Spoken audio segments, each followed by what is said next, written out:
Wools ചിൽഡ്രനെ പറ്റി നമ്മൾ ചിലപ്പോൾ കേട്ടിട്ടുണ്ടാവും. 2 പിഞ്ച് കുട്ടികൾ കാട്ടിൽ ഉപേക്ഷിക്കപ്പെടുന്നു. പിന്നെ അതിനൊരു ചെന്നായിയാണ് വളർത്തുന്നത്. ചെന്നായ്ക്കളെപ്പോലെ ശബ്ദമുണ്ടാക്കാനും അതുങ്ങളെപ്പോലെ നടക്കാനും ഒക്കെ അവർ പഠിക്കുന്നു, ഈ കുട്ടികൾ. അങ്ങനെ ഇരിക്കെയാണ് റെവറൻഡ് സിംഗും അദ്ദേഹത്തിൻ്റെ ഭാര്യയും ഈ കുട്ടികളെ കണ്ടെത്തുന്നത്. അങ്ങനെ മനുഷ്യക്കുഞ്ഞുങ്ങളായി മാറുവാൻ വേണ്ട എല്ലാ സാഹചര്യങ്ങളും ആ കുട്ടികൾക്ക് ഒരുക്കി കൊടുക്കുകയാണ്. പയ്യെ പയ്യെ കുട്ടി സംസാരിക്കുന്നുണ്ട്. പിന്നെ മനുഷ്യരെ പോലെ എല്ലാ കാര്യങ്ങളും ചെയ്യാനായിട്ട് പയ്യെ പയ്യെ പഠിച്ചു വരികയാണ്.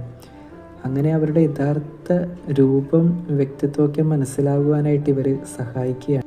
ഈശോ യഥാർത്ഥത്തിൽ ആരാണെന്ന് തൻ്റെ ശിഷ്യന്മാർക്ക് വെളിപ്പെടുത്തി കൊടുക്കുകയാണ്. പ്രാർത്ഥിച്ചുകൊണ്ടിരിക്കുമ്പോൾ അവൻ്റെ മുഖഭാവം മാറി, വസ്ത്രം വെണ്മയോടെ ശോഭിച്ചു, അവൻ മഹത്വത്തോടെ കാണപ്പെട്ടു. പ്രാർത്ഥിച്ചുകൊണ്ടിരിക്കുമ്പോൾ ഈശോയിൽ നടന്ന മാറ്റങ്ങളാണിവ. നമ്മുടെ പ്രാർത്ഥനകളും നമ്മൾ എന്തൊക്കെ മാറ്റങ്ങളാണ് വരുത്തുന്നതെന്ന് ചിന്തിക്കുന്നത് നല്ലതായിരിക്കും. ചോദിക്കുന്നതെല്ലാം ലഭിക്കാൻ വേണ്ടി മാത്രമല്ല, ചില സഹനങ്ങളിലൂടെയൊക്കെ കടന്നു പോകാനും പ്രാർത്ഥനകളെ ശക്തിപ്പെടുത്തുന്നുണ്ട്. പത്രോസ് ഈശോയോട് ചോദിക്കുന്നുണ്ട്, ഗുരു, നമ്മളിവിടെ ആയിരിക്കുന്നത് നല്ലത്.